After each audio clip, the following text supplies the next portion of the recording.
শুভ দুপুর জানিয়ে আজকে আবার একটা নতুন দিন শুরু করলাম। নতুন দিনে আবার একটা সুন্দর ভ্লগ নিয়ে চলে আসলাম তোমাদের সামনে।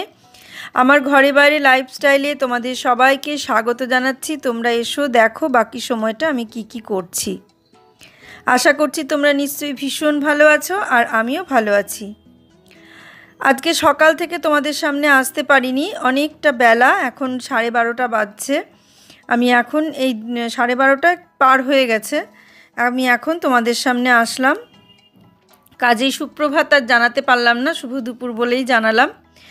আমি পুজো দিয়েই শুরু করলাম দিনটা। সকাল থেকে কোনো কিছুই তোমাদের সঙ্গে শেয়ার করিনি। আমি এখন থেকেই ব্লগটা শুরু করলাম। তোমরা দেখো কেমন লাগে। প্রথমে এসে পুজোর ঘরে ঢুকলাম, স্নান করে পুজোর ঘরে ঢুকলাম। তো স্নান করে পুজোর ঘরে এসে প্রথমে শিবের মাথায় একটু জল দিয়ে স্নান করালাম।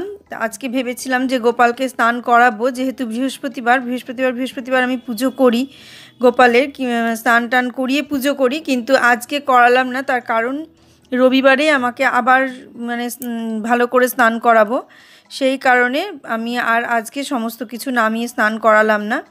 সকালেই জামা কাপড় ছাড়িয়ে দিয়েছি, আর আমি পরে করালাম না। তা দেখো, দেখতে থাকো কিভাবে আমি পুজোটা করছি। একদম সাধারণভাবেই পুজো করেছি, শুধু ফুল টুল দিয়েই করেছি। আর শিবের মাথায় জল তো প্রতিদিনই দিতে হয়, ভোলানাথের মাথায় জল না দিলে তার মাথা ঠান্ডা হয় না, সেই কারণে প্রতিদিনই শিবের মাথায় জলটা দিই। শিবের মাথায় জল শুধু আমি একা দিই না, আমাদের বুবাইও দেয়। শিবের মাথায় জল দিয়েই আমরা ও স্নান করেই শিবের মাথায় জল দেয়, আর আমিও শিবের মাথায় জল দিই। স্নান পুজো করি বা না করি, শিবের মাথায় জল আমরা ঢালি দুজনে।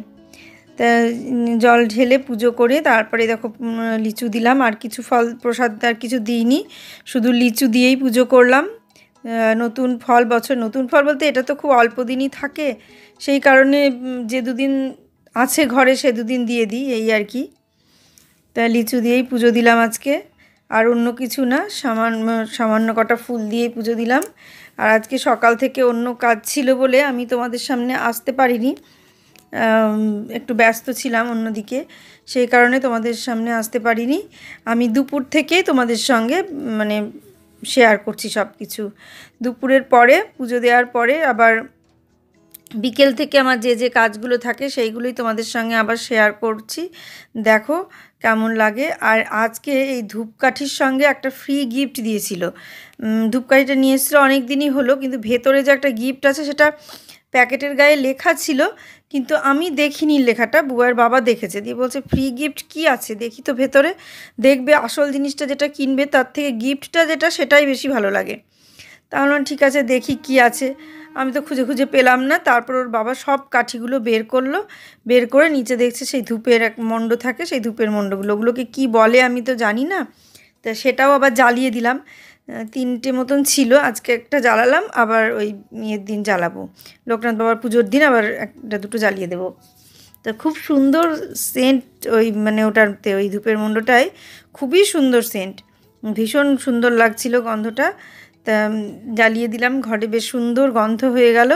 আর এই দেখো শিবের মাথায় ফুল দিলাম। আজকে অন্য কোনো সাদা ফুল দেয়নি, আমার গাছে ফুল ফুটেছিল, সেই ফুলগুলো পরে তুলে নিয়ে এসে দিয়েছি, ওটা আর ভিডিও করা হয়নি। বেলি ফুল আর একটা গোবিন্দ জবা ফুটেছিল, দুটোই নিয়ে এসে আমি ওগুলো, অনেক কটাই বেলি ফুল ফুটেছিল, বেলি ফুলগুলো নিয়ে এসে সব ঠাকুরের চরণে দিলাম, আর গোবিন্দ জবাটা গুরুর চরণেই দিয়েছিলাম।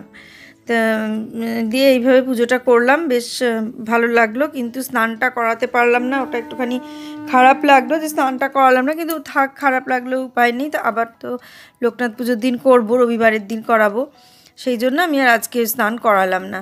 তা সকাল থেকে সেরমভাবে কিছু শেয়ার করিনি, শুধু পুজো দিয়েই তোমাদের সঙ্গে শেয়ার করলাম। এরপর আমরা খাওয়া দাওয়া করবো, তারপর রেস্ট নেব, তারপরে আবার বিকেল থেকে যা করি সেগুলোই করব। তুলসী পাতাগুলোও আজকে ফেললাম না, দেখো তুলসী পাতাগুলো মোটামুটি খারাপ হয়নি একদম, যে কটা শুকিয়েছে সে কটাই নিচে পড়ে গেছে, আর যেগুলো শোকায়নি সেগুলো ওর সঙ্গেই তো আছে, সেই জন্য নতুন করে আর তুলসী পাতা দিলাম, ওটা চেঞ্জ করলাম না, ওর সঙ্গেই পাশে নতুন করে তুলসী পাতা দিয়ে দিলাম। আর দেখছো আমার চুলগুলো ভীষণ সাদা দেখা যাচ্ছে, সামনের দিকে বেরিয়ে চলে এসেছে সাদা, তা চুলে যে কালি দেবো, কালিটা কিনে নিয়ে এসেছি, কিন্তু কালিটা দেওয়াই হচ্ছে না। আজ দেবো কাল দেবো করতে করতে কিছুতেই দেওয়া হচ্ছে না। প্রতিদিনই ভাবছি আজ সকালে ঘুম থেকে উঠেই চুলে কালি দিয়ে নেবো, আজ সকালে ঘুম থেকে উঠেই চুলে কালি দিয়ে নেবো, কিন্তু কোনো দিনই দেওয়া হচ্ছে না। ওই দেবো দেবো করলে হবে না, হট করে দিয়ে ফেলতে হবে, তাহলে যদি হয়। তা সেটাই ব্যাপার। চুলগুলো এত তাড়াতাড়ি, মানে এত তাড়াতাড়ি বলবো না, মানে পাকতে শুরু করেছে অনেক ছোটোর থেকেই, অনেক অল্প বয়স থেকেই চুল পাকতে শুরু করেছে আমার। ওর ওই 25-26 এরকম কি 27-28 বছর বয়স থেকেই চুলটা পাকতে শুরু করেছে, একটা দুটো করে। কিন্তু তখন খুব অল্প ছিল, ওই একটা দুটোই দেখা যেত না, ভেতরে ছিল। এখন আস্তে আস্তে যত বয়স বাড়ছে, অনেকটাই বয়স তো আর কম হলো না, যতই বয়স বাড়ছে ততই চুল আরও বেশি পেকে যাচ্ছে। তা এই সাদা চুলগুলো সামনে দেখলে কেমন লাগে, দেখতে ভালো লাগে না, সেই জন্য কালিটা যে নিয়ে এসে রেখেছি দেবো, সেটা আর দেওয়াই হচ্ছে না। দেখি যদি কালকে দিতে পারি তাহলে তোমাদের সঙ্গে শেয়ার করব, দেখতে পাবে। আর এই দেখো খাওয়া দাওয়া করে রেস্ট নিয়েছিলাম, নিয়ে উঠে ওই রান্নাঘরে যে ন্যাপকিনগুলো ছিল, যেগুলো টাওয়ালগুলো যেগুলো আমি পাতি বা ব্যবহার করি, সেগুলো সব ধুয়ে দিলাম। এই ধোয়া হয়েছিল, ওগুলো তুলে ভাঁজ করে রাখলাম। তারপরে এখন সন্ধে দিলাম, সন্ধে দিয়ে তারপর বাসন গোছানো, মানে পরপর যে কাজগুলো থাকে। আজকে শুধু পুজো দিয়েই তোমাদেরকে অনেকটা ভিডিও দিলাম, যে দুপুরবেলায় কীভাবে পুজো করলাম, সন্ধেবেলায় কীভাবে সন্ধে দিলাম, সন্ধে দেওয়ার পর কী কাজ করলাম সেগুলোও তোমাদের সঙ্গে শেয়ার করেছি। দেখো, দেখতে পাবে এরপরে।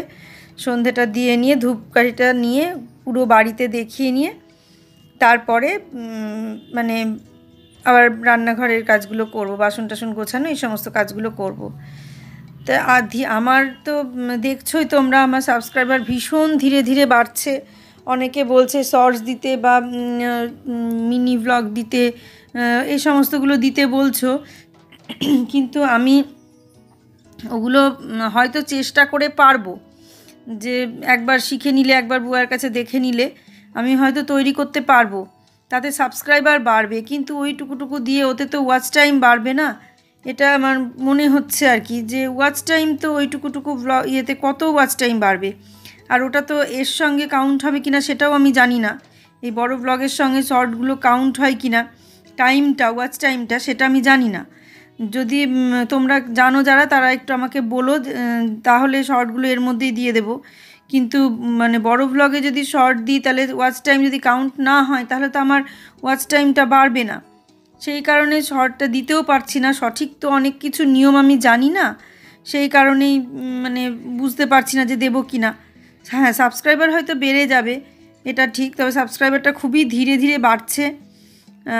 বাড়ুক, খুব ধীরে ধীরেই বাড়ুক, কিন্তু যেগুলো জানি না, সবটা না জেনে সব কিছু করা ঠিক হবে না। আমি আরও কিছু জানি, তারপরে আমি ওগুলো দেব। তা আমার মনে হচ্ছে যে ওয়াচ টাইমটা পুরোপুরি হয়ে যাওয়ার পরেই আমি শর্টটা দেব। সেই কারণে আমি একটু অপেক্ষা করছি। ওয়াচ টাইম মোটামুটি বাড়ছে, একদম বাড়ছে না তা বলবো না, মোটামুটি বাড়ছে। আর হয়তো কিছুদিন, মানে যে কদিন লাগবে, মানে পুরোটা পূরণ হতে, 4000 ঘন্টা ওয়াচ টাইম হতে যে কদিন লাগুক, তারপরেই আমি মানে ছোটো শর্টগুলো দেব। সেই কারণে এখন আর দিচ্ছি না, কারণ যেই শর্ট দেবো, বড় ব্লগ তো এমনিতেই সম্পূর্ণটা দেখা সবার পক্ষে সম্ভব নয়। তবুও বড়টা দিলে কি হয়, কিছুটা দেখলেও তো খানিকটা ওয়াচ টাইম বাড়ে, আর ছোট দিলে তো ওইটুকুর মধ্যে কত ওয়াচ টাইম বাড়বে। তাই এইভাবে তো ধীরে ধীরে এগোক, ধীরে ধীরে এগোলে মানে যে জিনিসটা যত কষ্ট করে অর্জন করব, সেই জিনিসটার মূল্য তত বেশি হবে আমাদের কাছে। মানে আমার কাছে বলছে, আমার মনে হয় এটাই হয়, যেটা যত কষ্ট করে অর্জন করা যায়, সেটার মূল্য তত বেশিই হয়, সেটার প্রতি মায়াটাও বেশি জন্মায়। আর যেগুলো খুব সহজেই পেয়ে যাই আমরা, তার প্রতি মায়াও জন্মায় না, আর সেগুলোর মূল্যও আমরা বুঝি না। মানে সেগুলো খুব তাড়াতাড়ি নষ্ট হয়ে গেলেও কিছু মনে হয় না আমাদের কাছে, ও হচ্ছে হোগা, নিজের পয়সায় তো ইনকাম করিনি, এরকম একটা ব্যাপার। তা দেখবে, যখন নিজে খেটে একটা কিছু করবে, নিজে খেটে পরিশ্রম করে কোনো একটা জায়গায় পৌঁছবে, তখন সেই জায়গাটাকে তুমি ধরে রাখার চেষ্টা করবে, আঁকড়ে ধরে রাখার চেষ্টা করবে। আর যখন দেখবে যে কেউ তোমাকে জায়গাটা খুব সহজেই পাইয়ে দিল, তখন তোমার সেই জায়গাটা মানে সেই জায়গাটার প্রতি সেই টানটা থাকবে না। যেটা মানুষ কষ্ট করে অর্জন করে, সেটার প্রতি যে টান থাকে, যে মূল্য থাকে, যে ভালোবাসা থাকে, সেটা হট করে হাতের সামনে পেয়ে গেলে থাকে না। যেমন নিজে কষ্ট করে যখন আমি একটা জায়গায় পৌঁছবো তখন আমার সেটাতে যতটা আনন্দ হবে, কেউ যদি আমাকে এটা পাইয়ে দিত, কেউ প্রমোট করে, কেউ বলে, কাউকে বলে বলে যে তোমরা আমাকে সাবস্ক্রাইব করো করো করো এরকমভাবে বলে বলে যদি আমার এটা হতো, হট করে হয়ে গেল, দেখলাম 2 দিন 3 দিনে 1000 সাবস্ক্রাইবার হয়ে গেল, তাতে সেই মানে ভালো লাগাটা, সেই টানটা থাকতো না। আমি ভাবতাম এইভাবেই হয়ে যাবে আবার, তারপরে কী হতো, ধরে রাখার চেষ্টাটা করতাম না, খুব সহজেই আবার সেটা পড়ে যেত। কিন্তু এত কষ্ট করে এগোচ্ছি তো, একদম শূন্য থেকে একটু একটু একটু একটু করে এগোচ্ছি, প্রচণ্ড পরিমাণ কষ্ট। যারা ভ্লগ করো তারা জানো যে একটা বড় ভ্লগ দিতে কী পরিমাণ পরিশ্রম হয়, কতটা খাটনি হয়, এত এডিট করে এত ছাড়া ভ্লগ দেওয়া। যারা বড় ভ্লগ করো তারা প্রত্যেকেই জানো, আমি সে জানি, কিন্তু তারা বুঝতে পারছো যে এতটা পরিশ্রম করে ভ্লগগুলো দেওয়ার পরে যদি ওয়াচ টাইমটা বেশি না বাড়ে বা সাবস্ক্রাইবার না বাড়ে তাহলে কতটা কষ্ট হয়। সেই কারণে এই যেগুলো যা হয়েছে সেটা আমার পরিশ্রমেরই ফল, যথেষ্ট পরিশ্রম করেই এটা হয়েছে। সেই কারণে এটাকে ধরে রাখার চেষ্টা করব, যাতে আরও বেশি করে ধরে রাখতে পারি, আরও বেশি আমি পরিশ্রম করতে পারি, তোমাদেরকে আরও ভালো ভালো ভ্লগ দিতে পারি, এটাই চেষ্টা করব। তা আমি এইভাবেই পরিশ্রম করেই করে যাই, যতটা পারি, মানে যতটা পারি আমি নিজের ভালোটা দেওয়ার চেষ্টা করি। হ্যাঁ, কোনো দিন হয়তো শরীরে যখন সেই জায়গা থাকে না, যে শরীরটা যখন আর পারে না, তখন আমি আস্তে আস্তে করি, তা মানে ধীরে সুস্থে করি, অল্প একটুখানি কিছু করে দিয়ে দিই। আর যখন দেখি যে না শরীর ঠিক আছে তখন মোটামুটি দিই। তবে চেষ্টা করি প্রতিদিন ভ্লগটা দেওয়ার, কারণ শুনেছি নাকি যে প্রতিদিন যদি ভ্লগটা নিয়মিত দেওয়া যায় তাহলে নাকি ওয়াচ টাইম খুব তাড়াতাড়ি বাড়ে, আর ইউটিউব থেকেও নাকি মানুষের কাছে খুব বেশি করে পৌঁছে দেয়। কিন্তু সবই ঠিকই আছে, তবে যারা দেখছো তারা যদি একটু সাবস্ক্রাইব করে দাও তাহলে আমার খুব ভালো হয়। অনেকে এমন আছো দেখছো অথচ সাবস্ক্রাইব করছো না, তাদের কাছে আমার অনুরোধ, তারা দেখো, দেখে ভালো লাগলে অবশ্যই সাবস্ক্রাইব করো। সাবস্ক্রাইব করতে এমন কিছু কষ্ট হবে না তোমাদের, দেখছো যখন, দেখতে যদি তোমাদের ভালো লাগে তাহলে সাবস্ক্রাইব করে বেল আইকনটা প্রেস করে রাখলে নোটিফিকেশানগুলো চলে গেলে তোমরা প্রত্যেকটা ভ্লগই দেখতে পাবে। এগুলো নতুন করে বলার কিছু নেই, কারণ এগুলো প্রত্যেকেই জানো, মানে যারা ভিডিও দেখো, ভিডিও করো, যারা নতুন বন্ধু পুরনো বন্ধু তারা প্রত্যেকেই জানো ব্যাপারটা, যে কিভাবে ভিডিও দেখতে হয়, কিভাবে ব্লগগুলো দেখতে হয়, স্কিপ না করে দেখতে হয়, তারা প্রত্যেকেই জানো। সেই জন্য তাদের কাছে নতুন করে কিছু শেখাবার বা কিছু নেই, কিন্তু যেটা বলা সেটা হচ্ছে অনুরোধের জন্য বলা, অনুরোধ করে বলা যে তোমরা এটা করো, তাহলে আমার সুবিধা হবে। আমার যে মানে আমার যে ইয়েগুলো ক্রাইটেরিয়াগুলো আছে ইউটিউবে সেগুলো পূরণ হবে আর কি, যে 1000 ঘন্টা 1000 সাবস্ক্রাইবার আর 4000 ঘন্টা ওয়াচ টাইম। তো 4000 ঘন্টা ওয়াচ টাইম হতে এখন অনেকটা দেরি আছে, তবুও বলবো যে ওয়াচ টাইম বাড়ছে, ওয়াচ টাইম কমছে না, এটা আমি দেখছি। প্রতিদিনই একটু না একটু করে ওয়াচ টাইম বাড়ছে। এইভাবে বাড়তে থাকলে হয়তো আমার যে ইয়ে আছে 1 বছর না হলেও 2 বছরের মধ্যে কি 1.5 বছরের মধ্যে ওয়াচ টাইমটা কমপ্লিট হবে, কিন্তু সাবস্ক্রাইবার কতটা বাড়বে সেটাই বুঝতে পারছি না। সবার ক্ষেত্রে দেখছি সবাই, যারা অনেকেই বলছে যে সাবস্ক্রাইবার তাদের প্রচুর, কিন্তু ওয়াচ টাইম তাদের সেরকমভাবে হয় না। সেটাই আমি দেখছি যে হ্যাঁ, অনেকের ভিডিওতেই দেখছি যে সাবস্ক্রাইবার খুব প্রচুর সাবস্ক্রাইবার, অথচ ভিউজের ক্ষেত্রে খুব কম ভিউজ হচ্ছে। আর আমার তো সাবস্ক্রাইবার নেই, আমার তো ভিউজ হবেই না, আমার মাত্র ওই 150-60-65টা মতন সাবস্ক্রাইবার আছে। তো 165 সাবস্ক্রাইবারে আর ভিউজ কত হবে? যেখানে যাদের 30,000 40,000 সাবস্ক্রাইবার, তাদের সেখানে ভিউজ হচ্ছে 10,000 12,000 করে ভিউজ হচ্ছে।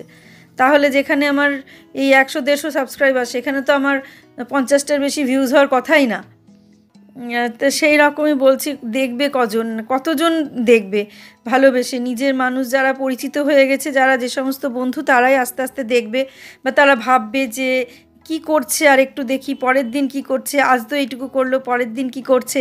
কারণ একই তো কাজ আমরা দেখাই, ঘুরিয়ে ফিরিয়ে দেখাই, তবু সেই একই কাজ দেখার মধ্যেও একটা আনন্দ আছে। আমি যখন কারোর ভ্লগ দেখি, তখন দেখা যখন শুরু করি তখন ভাবি যে আগের দিন তো এইটা দেখিয়েছিল, আজকে দেখি কি দেখাচ্ছে, আজকে কি রান্না করা দেখাচ্ছে, আজকে কোন ফুলগুলো দিয়ে পুজো করছে, আজকে পুজোটা কেমন করে করছে, আজকে রান্নাটা কেমন করে করছে, আজকে কিচেনটা কেমন করে ক্লিন করছে, আজকে কোন ঘর কিভাবে গোছাচ্ছে, বিছানায় কোনো চাদর চেঞ্জ করছে কিনা, এই সমস্ত জিনিসগুলো, আজকে কোনো ওয়ার্ড্রব মুছছে কিনা, ড্রেসিং টেবিল মুছছে কিনা, এই সমস্তগুলো পুরো আমি পরপর দেখতে থাকি যে কি রান্না করছে, কোথায় যাচ্ছে, কিভাবে খাচ্ছে, মানে সব কিছু একটা দেখতে দেখতে একটা নেশা হয়ে যায় যে প্রতিদিন দেখবে দেখতে দেখতে একটা নেশা হয়ে যায়। এখন তো আমরা মানুষের বাড়ি গিয়ে এগুলো দেখাশোনা করতে পারি না। আগে যেমন আমরা কারোর বাড়ি, এর বাড়ি তার বাড়ি যেতাম, গল্প করতাম, বেড়াতাম, তখন তার বাড়ি গিয়ে হয়তো বসলাম, সে রান্না করছে, আমি সে এখান থেকে মানে বাইরে থেকে দেখে নিলাম যে সে কী রান্না করছে বা কীভাবে রান্না করছে। কিন্তু এখন সেই ব্যাপারটা নেই। এখন সবাই যার তার নিজের নিজের মতন ঘরেই থাকি আমরা।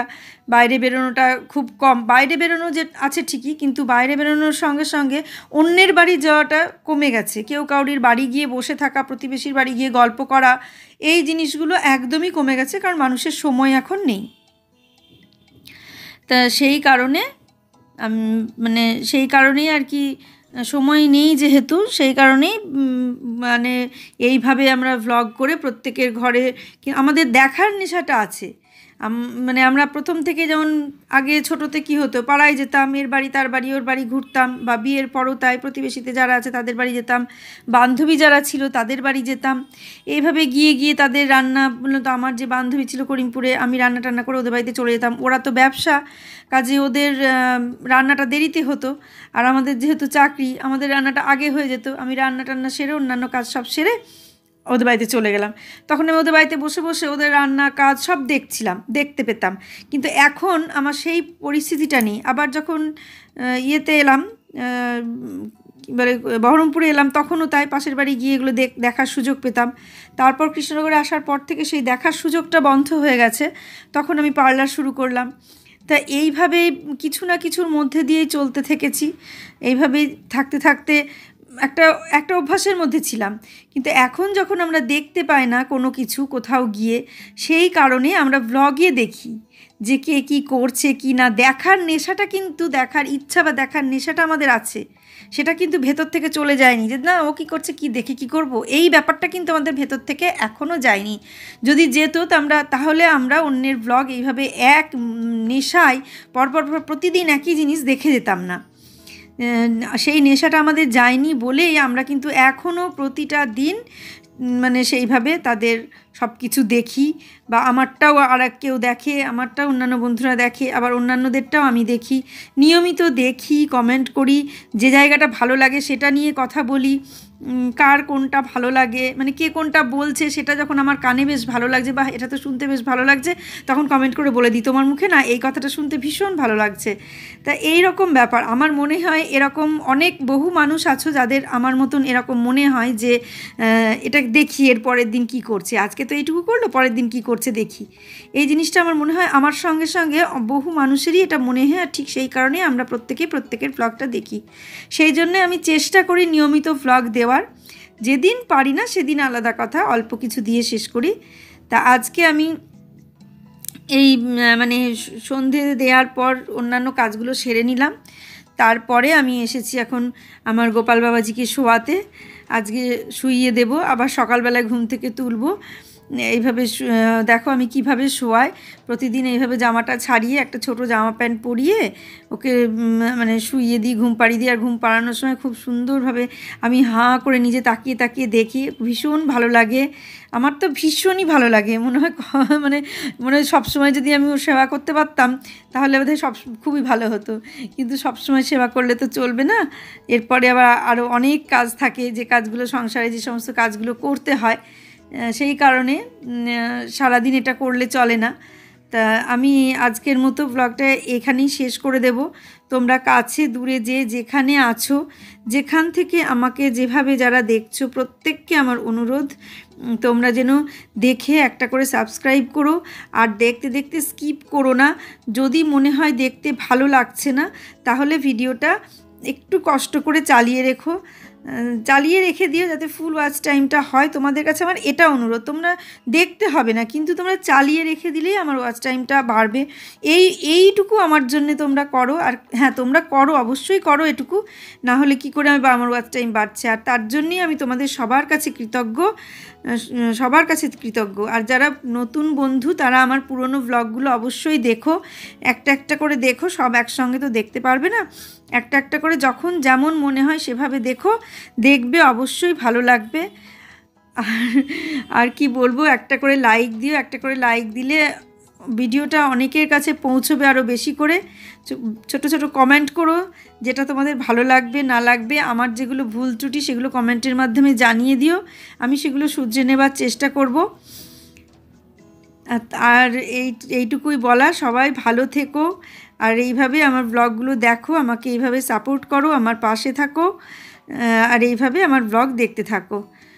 সবাই ভালো থেকো, সুস্থ থেকো, সাবধানে থেকো। সামনের দিন একটা সুন্দর নতুন ব্লগ দেখার অপেক্ষায় থাকো। আজকের মতো আমি ব্লগটা এখানেই শেষ করছি।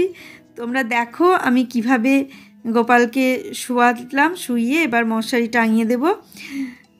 এই যে মশারিটা টাঙিয়ে দেবো। আমার মশারি টাঙিয়ে যখন শুইয়ে দিই পুরোটা, শোয়ানোর পর আমার ওকে দেখতে ভীষণ ভালো লাগে। তখন আবার বেশ কিছুক্ষণ তাকিয়ে দেখবে আমি ভিডিও করি, শোয়ানোর পরে আমি একটুখানি ভিডিও করে দেখিয়ে দিই যে কেমন লাগছে, ও শুয়ে কীরকম আরাম পাচ্ছে বা কিভাবে ওকে আমি শুইয়ে দিচ্ছি। এটা আমি মানে প্রতিদিনই দেখি, আর দেখার শেষে তোমাদেরকে দেখানোর জন্য একটু আমি ভিডিও করে নিই দিয়ে, যাতে তোমরাও একটু দেখতে পারো। আজকে আমি প্রতিদিনের মতন সকালে আর বাইরে যাইনি, বাইরে গিয়েছিলাম কিন্তু ভিডিও করিনি, কারণ আমি অনেকটা দেরিতে ব্লগটা শুরু করেছি, অনেকটা দেরিতে দুপুর থেকে শুরু করেছি, সেই কারণে সকালের পরিবেশটা তোমাদের সঙ্গে শেয়ার করলাম না, দুপুর থেকেই পুজো থেকেই শুরু করলাম। সেই সুপ্রভাতও সেই জন্য জানালাম না, সেই জন্য শুধু দুপুর দিয়েই শুরু করলাম। তা শোয়ানোটা কেমন লাগে, মশারি টাঙানোটা কেমন লাগে বলো? আমার তো ভীষণ ভালো লাগে। মশারিটা যখন টাঙিয়ে দিই বললাম তো, তারপর হাঁ করে তাকিয়ে দেখি। তাহলে তোমরা দেখো, আজকের মতো ব্লগটা আমি এখানেই শেষ করছি। সামনের দিন একটা সুন্দর নতুন ব্লগ দেখার অপেক্ষায় থাকো। আজকে আসছি তাহলে।